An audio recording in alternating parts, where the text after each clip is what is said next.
மேட்டுப்பாளையம் நகர்மன்ற கூட்டத்தில் திமுக, அதிமுக உறுப்பினர்களிடையே ஏற்பட்ட மோதல் காரணமாக பெரும் பரபரப்பு உருவானது.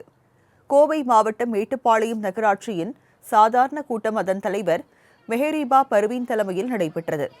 கூட்டம் தொடங்கியதுமே தெருவிளக்கு பிரச்சினை மற்றும் அதிகாரிகள் நடவடிக்கை குறித்து திமுக, அதிமுக உறுப்பினர்களிடையே கடும் வாக்குவாதம் நிலவியது.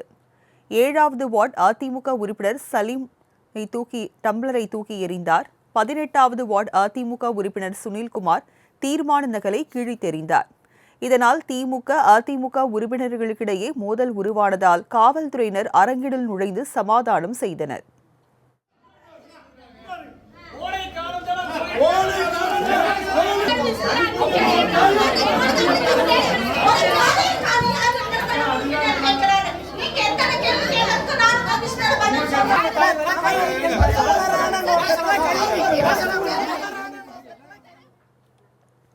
இதனையடுத்து அதிமுக உறுப்பினர்கள் கூட்ட அரங்கின் நடுவே அமர்ந்து முழக்கங்களை எழுப்பினர்.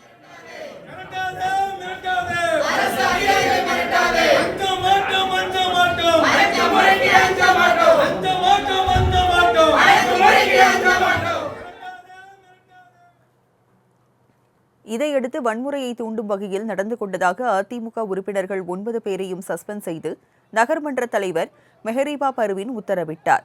இதனை கண்டித்து அதிமுக உறுப்பினர்கள் நகராட்சி அலுவலக கூட்ட அரங்கை விட்டு வெளியேறாமல் தர்ணாவில் ஈடுபட்டனர்.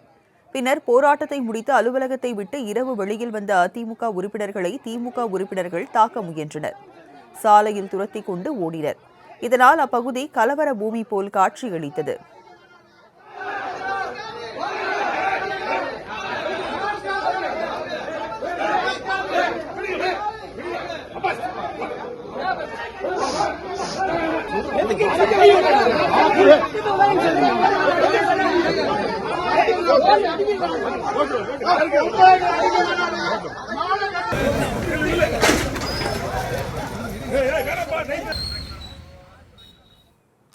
இரு தரப்பினரையும் தடுத்து நிறுத்திய போலீசார் கலவரத்தை தடுக்க கடும் பாடுபட்டனர்.